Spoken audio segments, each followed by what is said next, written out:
மாற்கு அதிகாரம் 9. அன்றையும் அவர் அவர்களை நோக்கி, இங்கே நிற்கிறவர்களில் சிலர் தேவனுடைய ராஜ்யம் பலத்தோடே வருவதை காணும் முன் மரணத்தை ருசி பார்ப்பதில்லை என்று மெய்யாகவே உங்களுக்கு சொல்லுகிறேன் என்றார். 6 நாளைக்கு பின்பு இயேசு பேதுருவையும் யாக்கோபையும் யோவானையும் அழைத்து உயர்ந்த மலையின் மேல் அவர்களை தனியே கூட்டிக் கொண்டு போய் அவர்களுக்கு முன்பாக மறுரூபமானார். அவருடைய வஸ்திரம் உறைந்த மழையைப் போல் பூமியிலே எந்த வண்ணானும் வெளுக்கக்கூடாத வெண்மையாய் பிரகாசித்தது. அப்பொழுது மோசேயும் எலியாவும் இயேசுவுடனே பேசுகிறவர்களாக அவர்களுக்கு காணப்பட்டார்கள். அப்பொழுது பேதுரு இயேசுவை நோக்கி, ரபி, நாம் இங்கே இருக்கிறது நல்லது. உமக்கு ஒரு கூடாரமும் மோசேக்கு ஒரு கூடாரமும் எலியாவுக்கு ஒரு கூடாரமுமாக 3 கூடாரங்களை போடுவோம் என்றான். அவர்கள் மிகவும் பயந்திருந்தபடியால் தான் பேசுகிறது இன்னதென்று அறியாமல் இப்படி சொன்னான். அப்பொழுது ஒரு மேகம் அவர்கள் மேல் நிழலிட்டது. இவர் என்னுடைய நேசகுமாரன், இவருக்கு செவி கொடுங்கள் என்று அந்த மேகத்திலிருந்து ஒரு சத்தம் உண்டாயிற்று. உடனே அவர்கள் சுற்றிலும் பார்த்தபோது இயேசு ஒருவரை தவிர வேறொருவரையும் காணவில்லை. அவர்கள் மலையிலிருந்து இறங்குகிற போது அவர் அவர்களை நோக்கி, மனுஷகுமாரன் மரித்தோரிலிருந்து எழுந்திருக்கும் வரைக்கும் நீங்கள் கண்டவைகளை ஒருவருக்கும் சொல்ல வேண்டாம் என்று கட்டளையிட்டார். மரித்தோரிலிருந்து எழுந்திருப்பது என்னவென்று அவர்கள் ஒருவரிடத்தில் ஒருவர் விசாரித்து அந்த வார்த்தையை தங்களுக்குள்ளே அடக்கி கொண்டு, எலியா முந்தி வர வேண்டும் என்று வேதபாரகர் சொல்லுகிறார்களே, அது எப்படி என்று அவரிடத்தில் கேட்டார்கள். அவர் பிரதியுத்தரமாக, எலியா முந்தி வந்து எல்லாவற்றையும் சீர்படுத்துவது மெய்தான், அல்லாமலும் மனுஷகுமாரன் பல பாடுகள் பட்டு அவமதிக்கப்படுவார் என்று அவரை குறித்து எழுதியிருக்கிறதே, அது எப்படி என்றார். ஆனாலும் எலியா வந்தாயிற்று. அவனை குறித்து எழுதியிருக்கிற பிரகாரம் தங்களுக்கு இஷ்டமானபடி அவனுக்கு செய்தார்கள் என்று உங்களுக்கு சொல்லுகிறேன் என்றார். பின்பு அவர் சீஷரிடத்தில் வந்தபோது அவர்களை சுற்றி திரளான ஜனங்கள் நிற்கிறதையும் அவர்களோட வேதபாரகர் தர்க்கிக்கிறதையும் கண்டார். ஜனங்கள் எல்லாரும் அவரை கண்டவுடனே மிகவும் ஆச்சரியப்பட்டு ஓடி வந்து அவருக்கு வந்தனம் செய்தார்கள். அவர் வேதபாரகரை நோக்கி, நீங்கள் இவர்களோட என்னத்தை குறித்து தர்க்கம் பண்ணுகிறீர்கள் என்று கேட்டார். அப்பொழுது ஜனக்கூட்டத்தில் ஒருவன் அவரை நோக்கி, போதகரே, ஊமையான ஒரு ஆவி பிடித்த என் மகனை உம்மிடத்தில் கொண்டு வந்தேன். அது அவனை எங்கே பிடித்தாலும் அங்கே அவனை அலைக்கழிக்கிறது. அப்பொழுது அவன் நுரை தள்ளி பல்லை கடித்து சோர்ந்து போகிறான். அதை துரத்தி விடும்படி உம்முடைய சீஷரிடத்தில் கேட்டேன், அவர்களால் கூடாமற் போயிற்று என்றான். அவர் பிரதியுத்தரமாக, விசுவாசமில்லாத சந்ததியே, எதுவரைக்கும் நான் உங்களோடு இருப்பேன்? எதுவரைக்கும் உங்களிடத்தில் பொறுமையாய் இருப்பேன்? அவனை என்னிடத்தில் கொண்டு வாருங்கள் என்றார். அவனை அவரிடத்தில் கொண்டு வந்தார்கள். அவரை கண்டவுடனே அந்த ஆவி அவனை அலைக்கழித்து அவன் தரையிலே விழுந்து நுரை தள்ளி புரண்டான். அவர் அவனுடைய தகப்பனை நோக்கி, இது இவனுக்கு உண்டாகி எவ்வளவு காலமாயிற்று என்று கேட்டார். அதற்கு அவன், சிறு வயது முதற்கொண்டே உண்டாயிருக்கிறது. இவனை கொல்லும்படிக்கு அது அநேக தரம் தீயிலும் தண்ணீரிலும் தள்ளிற்று. நீர் ஏதாகிலும் செய்யக்கூடுமானால் எங்கள் மேல் மனதிறங்கி எங்களுக்கு உதவி செய்ய வேண்டும் என்றான். இயேசு அவனை நோக்கி, நீ விசுவாசிக்க கூடுமானால் ஆகும், விசுவாசிக்கிறவனுக்கு எல்லாம் கூடும் என்றார். உடனே பிள்ளையின் தகப்பன், விசுவாசிக்கிறேன் ஆண்டவரே, என் அவிசுவாசம் நீங்கும்படி உதவி செய்யும் என்று கண்ணீரோடு சத்தமிட்டு சொன்னான். அப்பொழுது ஜனங்கள் கூட்டமாய் ஓடி வருகிறது இயேசு கண்டு அந்த அசுத்த ஆவியை நோக்கி, ஊமையும் செவிடுமான ஆவியே, இவனை விட்டு புறப்பட்டு போ, இனி இவனுக்குள் போகாதே என்று நான் உனக்கு கட்டளையிடுகிறேன் என்று அதை அதட்டினார். அப்பொழுது அது சத்தமிட்டு அவனை மிகவும் அலைக்கழித்து புறப்பட்டு போயிற்று. அவன் செத்து போனான் என்று அநேகர் சொல்லத்தக்கதாக செத்தவன் போல் கிடந்தான். இயேசு அவன் கையை பிடித்து அவனை தூக்கினார். உடனே அவன் எழுந்திருந்தான். வீட்டில் அவர் பிரவேசித்த பொழுது அவருடைய சீஷர்கள் அதை துரத்திவிட எங்களால் ஏன் கூடாமற் போயிற்று என்று அவரிடத்தில் தனித்து கேட்டார்கள். அதற்கு அவர், இவ்வகை பிசாசு ஜெபத்தினாலும் உபவாசத்தினாலுமே அன்றி மற்றெவ்விதத்தினாலும் புறப்பட்டு போகாது என்றார். பின்பு அவ்விடம் விட்டு புறப்பட்டு கலிலேயாவை கடந்து போனார்கள். அதை ஒருவரும் அறியாதிருக்க வேண்டும் என்று விரும்பினார். ஏனெனில் மனுஷகுமாரன் மனுஷர் கைகளில் ஒப்பு கொடுக்கப்படுவார் என்றும் அவர்கள் அவரை கொன்று போடுவார்கள் என்றும் கொல்லப்பட்டு 3ஆம் நாளிலே உயிர் தெழுந்திருப்பார் என்றும் அவர் தம்முடைய சீஷர்களுக்கு போதகம் பண்ணி சொல்லியிருந்தார். அவர்களோ அந்த வார்த்தையை அறிந்து கொள்ளவில்லை. அதை குறித்து அவரிடத்தில் கேட்கவும் பயந்தார்கள். அவர் கப்பர்நகூமுக்கு வந்து வீட்டிலே இருக்கும்போது அவர்களை நோக்கி, நீங்கள் வழியிலே எதை குறித்து உங்களுக்குள்ளே தர்க்கம் பண்ணினீர்கள் என்று கேட்டார். அதற்கு அவர்கள் பேசாமல் இருந்தார்கள். ஏனெனில் அவர்கள் தங்களுக்குள்ளே எவன் பெரியவன் என்று வழியிலே தர்க்கம் பண்ணினார்கள். அப்பொழுது அவர் உட்கார்ந்து 12 அழைத்து, எவனாகிலும் முதல்வனாய் இருக்க விரும்பினால் அவன் எல்லாருக்கும் கடையானவனும் எல்லாருக்கும் ஊழியக்காரனுமாய் இருக்க கடவன் என்று சொல்லி, ஒரு சிறு பிள்ளையை எடுத்து அதை அவர்கள் நடுவிலே நிறுத்தி அதை அணைத்துக் கொண்டு, இப்படிப்பட்ட சிறு பிள்ளைகளில் ஒன்றை என் நாமத்தினாலே ஏற்றுக்கொள்ளுகிறவன் என்னை ஏற்றுக்கொள்ளுகிறான். என்னை ஏற்றுக்கொள்ளுகிறவன் என்னை அல்ல, என்னை அனுப்பினவரை ஏற்றுக்கொள்ளுகிறான் என்றார். அப்பொழுது யோவான் அவரை நோக்கி, போதகரே, நம்மை பின்பற்றாதவன் ஒருவன் உமது நாமத்தினாலே பிசாசுகளை துரத்துகிறதை கண்டோம். அவன் நம்மை பின்பற்றாதவனானதால் அவனை தடுத்தோம் என்றான். அதற்கு இயேசு, அவனை தடுக்க வேண்டாம். என் நாமத்தினாலே அற்புதம் செய்கிறவன் எளிதாய் என்னை குறித்து தீங்கு சொல்ல மாட்டான். நமக்கு விரோதமாய் இராதவன் நமது பட்சத்தில் இருக்கிறான். நீங்கள் கிறிஸ்துவினுடையவர்களாய் இருக்கிறபடியினாலே என் நாமத்தின் நிமித்தம் உங்களுக்கு ஒரு கலசம் தண்ணீர் குடிக்க கொடுக்கிறவன் தன் பலனை அடையாமற் போவதில்லை என்று மெய்யாகவே உங்களுக்கு சொல்லுகிறேன். என்னிடத்தில் விசுவாசமாய் இருக்கிற இந்த சிறியரில் ஒருவனுக்கு இடறல் உண்டாக்குகிறவன் எவனோ அவனுடைய கழுத்தில் ஏந்திர கல்லை கட்டி சமுத்திரத்தில் அவனை தள்ளி போடுகிறது அவனுக்கு நலமாயிருக்கும். உன் கை உனக்கு இடறல் உண்டாக்கினால் அதை தரித்து போடு. நீ 2 கையுடையவனாய் அவியாத அக்கினியுள்ள நரகத்திலே போவதை பார்க்கிலும் ஊனனாய் ஜீவனுக்குள் பிரவேசிப்பது உனக்கு நலமாயிருக்கும். அங்கே அவர்கள் புழு சாவாமலும் அக்கினி அவியாமலும் இருக்கும். உன் கால் உனக்கு இடறல் உண்டாக்கினால் அதை தரித்து போடு. நீ 2 காலுடையவனாய் அவியாத அக்கினியுள்ள நரகத்திலே தள்ளப்படுவதை பார்க்கிலும் சப்பானியாய் ஜீவனுக்குள் பிரவேசிப்பது உனக்கு நலமாயிருக்கும். அங்கே அவர்கள் புழு சாவாமலும் அக்கினி அவியாமலும் இருக்கும். உன் கண் உனக்கு இடறல் உண்டாக்கினால் அதை பிடுங்கி போடு. நீ 2 கண் உடையவனாய் நரக அக்கினியிலே தள்ளப்படுவதை பார்க்கிலும் ஒற்றை கண்ணனாய் தேவனுடைய ராஜ்யத்தில் பிரவேசிப்பது உனக்கு நலமாயிருக்கும். அங்கே அவர்கள் புழு சாவாமலும் அக்கினி அவியாமலும் இருக்கும். எந்த பலியும் உப்பினால் உப்பிடப்படுவது போல எந்த மனுஷனும் அக்கினியினால் உப்பிடப்படுவான். உப்பு நல்லதுதான். உப்பு சாரமற்று போனால் அதற்கு எதினாலே சாரம் உண்டாக்குவீர்கள்? உங்களுக்குள்ளே உப்புடையவர்களாய் இருங்கள், ஒருவரோடொருவர் சமாதானம் உள்ளவர்களாயும் இருங்கள் என்றார். மார்க்கு எழுதின சுவிசேஷம் அதிகாரம் 10.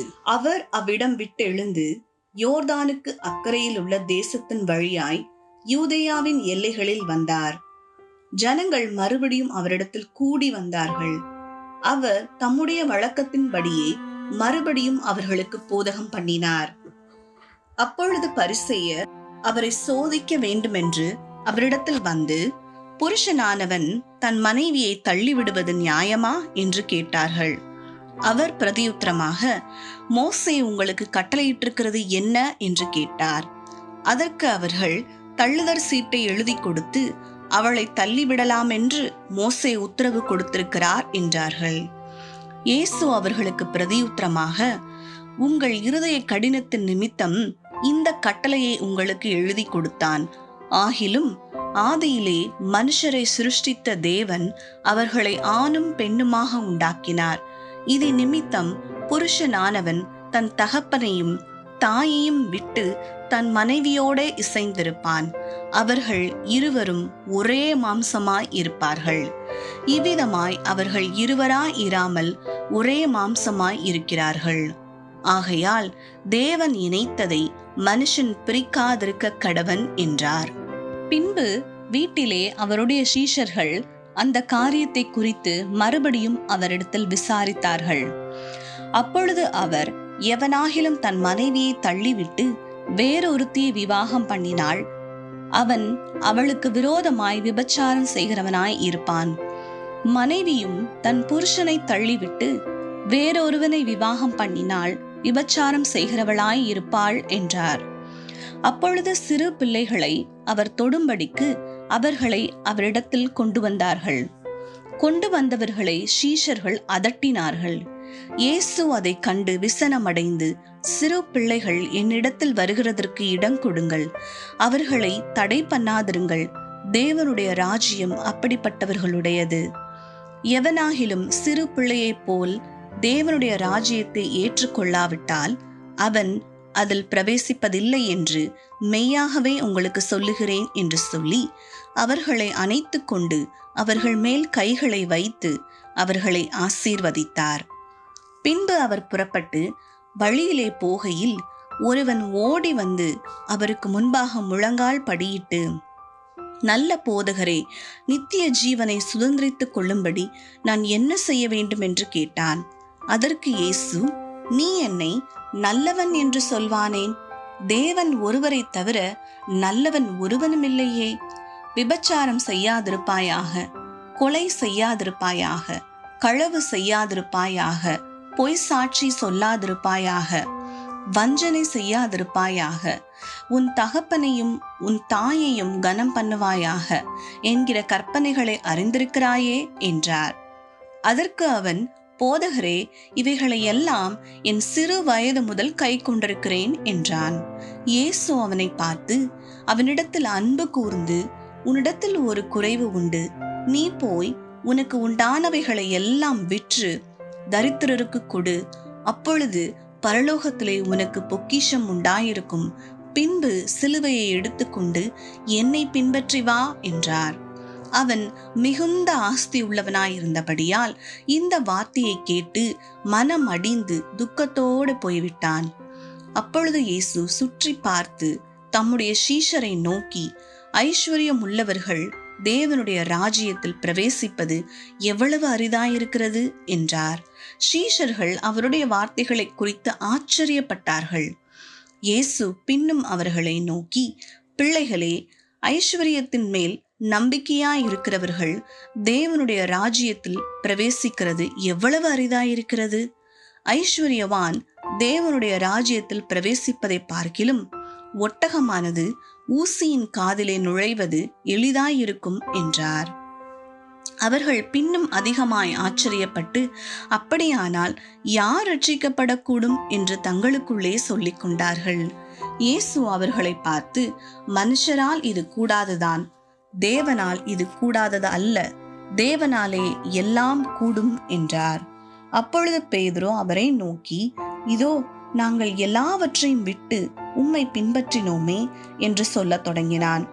அதற்கு இயேசு பிரதியுத்தரமாக, என் நிமித்தமாகவும் சுவிசேஷத்தின் நிமித்தமாகவும் வீட்டையாவது சகோதரரையாவது சகோதரிகளையாவது தகப்பனையாவது தாயையாவது மனைவியையாவது பிள்ளைகளையாவது நிலங்களையாவது விட்டவன் எவனும் இப்பொழுது இம்மையிலே துன்பங்களோட கூட நூறத்தனையாக வீடுகளையும் சகோதரனையும் சகோதரிகளையும் தாய்களையும் பிள்ளைகளையும் நிலங்களையும் மறுமையிலே நித்திய ஜீவனையும் அடைவான் என்று மெய்யாகவே உங்களுக்கு சொல்லுகிறேன். ஆகிலும் முந்தினோர் அநேகர் பிந்தினோராயும் பிந்தினோர் அநேகர் முந்தினோராயும் இருப்பார்கள் என்றார். பின்பு அவர்கள் எருசலேமுக்கு பிரயாணமாய் போகையில் இயேசு அவர்களுக்கு முன்னே நடந்து போனார். அவர்கள் திகைத்து அவருக்கு பின்னே பயத்தோடே போனார்கள்.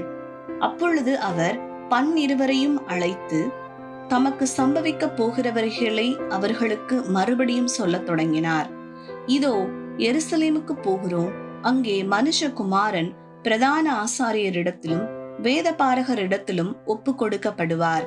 அவர்கள் அவரை மரண ஆக்கினைக்குள்ளாக தீர்த்து புற தேசத்தாரிடத்தில் ஒப்பு கொடுப்பார்கள்.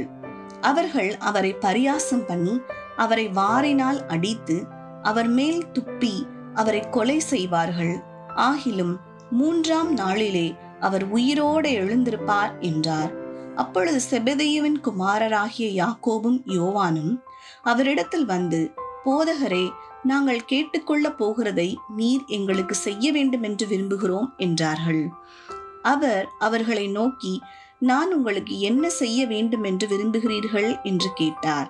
அதற்கு அவர்கள், உமது மகிமையிலே எங்களில் ஒருவன் உமது வலது பாரசத்திலும் ஒருவன் உமது இடது பாரசத்திலும் உட்கார்ந்திருக்கும்படி எங்களுக்கு அருள் செய்ய வேண்டும் என்றார்கள்.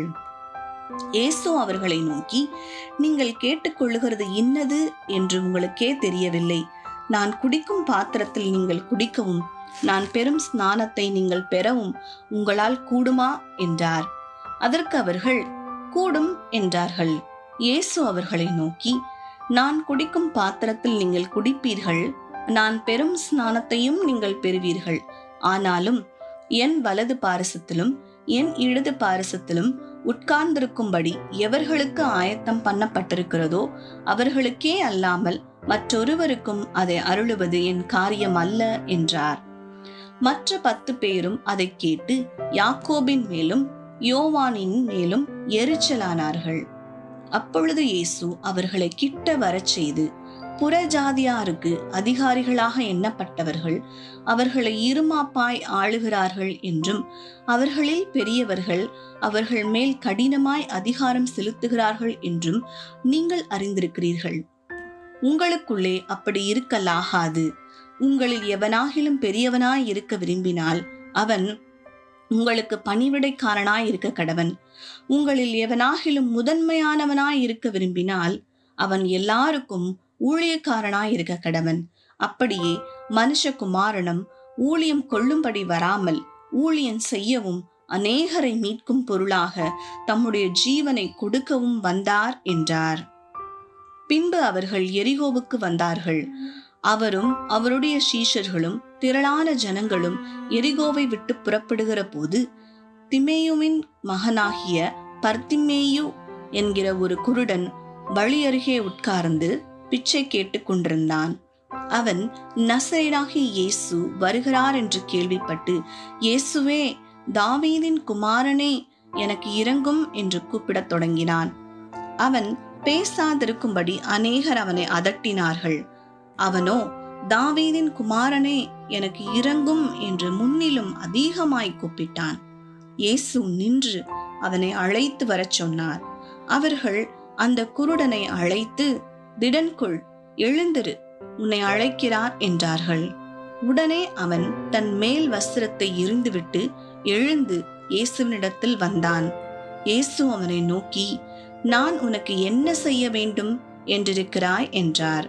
அதற்கு அந்த குருடன், ஆண்டவரே, நான் பார்வையடைய வேண்டும் என்றான். இயேசு அவனை நோக்கி, நீ போகலாம், உன் விசுவாசம் உன்னை ரட்சித்தது என்றார். உடனே அவன் பார்வையடைந்து வழியிலே இயேசுவுக்கு பின் சென்றான். மார்க்கு எழுதின சுவிசேஷம் அதிகாரம் 11. அவர்கள் எருசலேமுக்கு சமீபமாய் சேர்ந்து ஒலிவமலைக்கு அருகான பெத்பகே பெத்தானியா என்னும் ஊர்களுக்கு வந்தபோது அவர் தம்முடைய சீஷரில் 2 பேரை நோக்கி, உங்களுக்கு எதிரே இருக்கிற கிராமத்துக்கு போங்கள். அதில் பிரவேசித்த உடனே மனுஷர் ஒருவரும் ஒரு காலம் ஏறியிராத ஒரு கழுதை குட்டி கட்டி இருக்க காண்பீர்கள். அதை அவிழ்த்து கொண்டு வாருங்கள். ஏன் இப்படி செய்கிறீர்கள் என்று ஒருவன் உங்களிடத்தில் கேட்டால், இது ஆண்டவருக்கு வேண்டுமென்று சொல்லுங்கள். உடனே அதை இவ்விடத்திற்கு அனுப்பிவிடுவான் என்று சொல்லி அவர்களை அனுப்பினார். அவர்கள் போய் வெளியே இருவழி சந்தியில் ஒரு வாசல் அருகே கட்டியிருந்த அந்த குட்டியை கண்டு அதை அவிழ்த்தார்கள். அப்பொழுது அங்கே நின்றவர்களில் சிலர், நீங்கள் குட்டியை அவிழ்க்கிறது என்னவென்றார்கள். இயேசு கற்பித்தபடியே அவர்களுக்கு உத்தரவு சொன்னார்கள். அப்பொழுது அவர்களை போகவிட்டார்கள். அவர்கள் அந்த குட்டியை இயேசுவினிடத்தில் கொண்டு வந்து அதன் மேல் தங்கள் வஸ்திரங்களை போட்டார்கள். அவர் அதன் மேல் ஏறி போனார். அநேகர் தங்கள் வஸ்திரங்களை வழியிலே விரித்தார்கள். வேறு சிலர் மரக்கிளைகளை தரித்து வழியிலே பரப்பினார்கள். முன் நடப்பாரும் பின் நடப்பாரும், ஓசன்னா, கர்த்தரின் நாமத்தினாலே வருகிறவர் ஸ்தோத்தரிக்கப்பட்டவர், கர்த்தரின் நாமத்தினாலே வருகிற நம்முடைய பிதாவாகிய தாவீதின் ராஜ்யம் ஆசீர்வதிக்கப்படுவதாக, உன்னதத்திலே ஓசன்னா என்று சொல்லி ஆர்ப்பரித்தார்கள். அப்பொழுது இயேசு எருசலேமுக்கு வந்து தேவ ஆலயத்தில் பிரவேசித்து எல்லாவற்றையும் சுற்றி பார்த்து சாயங்காலமான போது 12 கூட பெத்தானியாவுக்கு போனார். மறுநாளில் அவர்கள் பெத்தானியாவில் இருந்து புறப்பட்டு வருகையில் அவருக்கு பசி உண்டாயிற்று. அப்பொழுது இலைகளுள்ள ஒரு அத்தி மரத்தை தூரத்திலே கண்டு அதில் ஏதாகிலும் அகப்படுமோ என்று பார்க்க வந்தார். அத்திப்பழ காலமாயிராதபடியால் அவர் அதனிடத்தில் வந்தபோது அதில் இலைகள் இல்லாமல் வேறொன்றையும் காணவில்லை. அப்பொழுது இயேசு அதை பார்த்து, இது முதல் ஒரு காலம் ஒருவனும் உன்னிடத்தில் கனியை புசியாதிருக்க கடவன் என்றார். அதை அவருடைய சீஷர்கள் கேட்டார்கள். அவர்கள் எருசலேமுக்கு வந்தார்கள். இயேசு தேவ ஆலயத்தில் பிரவேசித்து ஆலயத்தில் விற்கிறவர்களையும் கொள்ளுகிறவர்களையும் துரத்திவிட்டு காசுக்காரருடைய பலகைகளையும் புறா விற்கிறவர்களுடைய ஆசனங்களையும் கவிழ்த்து, ஒருவனும் தேவாலயத்தின் வழியாக யாதொரு பண்டத்தையும் கொண்டு போக விடாமல், என்னுடைய வீடு எல்லா ஜனங்களுக்கும் ஜெப வீடு என்னப்படும் என்று எழுதியிருக்கவில்லையா? நீங்களோ அதை கள்ளர் குகையாக்கினீர்கள் என்று அவர்களுக்கு சொல்லி உபதேசித்தார். அதை வேதபாரகரும் பிரதான ஆசாரியரும் கேட்டு அவரை கொலை செய்ய வகை தேடினார்கள். ஆகிலும் ஜனங்கள் எல்லாரும் அவருடைய உபதேசத்தை குறித்து ஆச்சரியப்பட்டபடியினாலே அவருக்கு பயந்திருந்தார்கள். சாயங்காலம் ஆனபோது அவர் நகரத்திலிருந்து புறப்பட்டு போனார். மறுநாள் காலையிலே அவர்கள் அவ்வழியாய் போகும்போது அந்த அத்திமரம் வேரோடே பட்டு போயிருக்கிறதை கண்டார்கள். பேதுரு நினைவு கூர்ந்து அவரை நோக்கி, ரபி, இதோ நீ சபித்த அத்திமரம் பட்டு போயிற்று என்றான். இயேசு அவர்களை நோக்கி, தேவனிடத்தில் விசுவாசம் உள்ளவர்களாயிருங்கள். எவனாகிலும் இந்த மலையை பார்த்து, நீ பெயர்ந்து சமுத்திரத்திலே தள்ளுண்டு போ என்று சொல்லி தான் சொன்னபடியே நடக்கும் என்று தன் இருதயத்தில் சந்தேகப்படாமல் விசுவாசித்தால் அவன் சொன்னபடியே ஆகும் என்று மெய்யாகவே உங்களுக்கு சொல்லுகிறேன். ஆதலால் நீங்கள் ஜெபம் பண்ணும் போது எவைகளை கேட்டுக்கொள்வீர்களோ அவைகளை பெற்றுக்கொள்வோம் என்று விசுவாசியுங்கள். அப்பொழுது அவைகள் உங்களுக்கு உண்டாகும் என்று சொல்லுகிறேன். நீங்கள் நின்று ஜெபம் பண்ணும் போது ஒருவன் பேரில் உங்களுக்கு யாதொரு குறை உண்டாயிருக்குமானால், பரலோகத்தில் இருக்கிற உங்கள் பிதா உங்கள் தப்பிதங்களை உங்களுக்கு மன்னிக்கும்படி அந்த குறையை அவனுக்கு மன்னியுங்கள். நீங்கள் மன்னியாதிருப்பீர்களானால் பரலோகத்தில் இருக்கிற உங்கள் பிதாவும் உங்கள் தப்பிதங்களை மன்னியாதிருப்பார் என்றார். அவர்கள் மறுபடியும் எருசலேமுக்கு வந்தார்கள். அவர் தேவாலயத்திலே உலாவிக் கொண்டிருக்கையில் பிரதான ஆசாரியரும் வேதபாரகரும் மூப்பரும் அவரிடத்தில் வந்து, நீர் எந்த அதிகாரத்தினால் இவைகளை செய்கிறீர்? இவைகளை செய்கிறதற்கு அதிகாரத்தை உமக்கு கொடுத்தவர் யார் என்று கேட்டார்கள். இயேசு பிரதியுத்தரமாக, நானும் உங்களிடத்தில் ஒரு காரியத்தை கேட்கிறேன், நீங்கள் எனக்கு உத்தரவு சொல்லுங்கள்.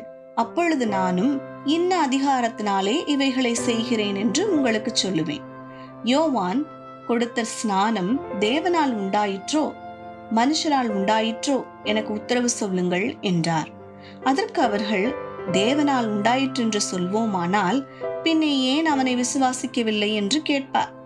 மனுஷரால் உண்டாயிற்றென்று சொல்வோமானால் ஜனங்களுக்கு பயப்பட வேண்டியதாய் இருக்கும். எல்லாரும் யோவானை மெய்யாக தீர்க்கதரிசி என்று எண்ணுகிறார்களே என்று தங்களுக்குள்ளே ஆலோசனை பண்ணி இயேசுவுக்கு பிரதியுத்தரமாக, எங்களுக்கு தெரியாது என்றார்கள். அப்பொழுது இயேசு, நானும் இன்ன அதிகாரத்தினாலே இவைகளை செய்கிறேன் என்று உங்களுக்கு சொல்லேன் என்றார்.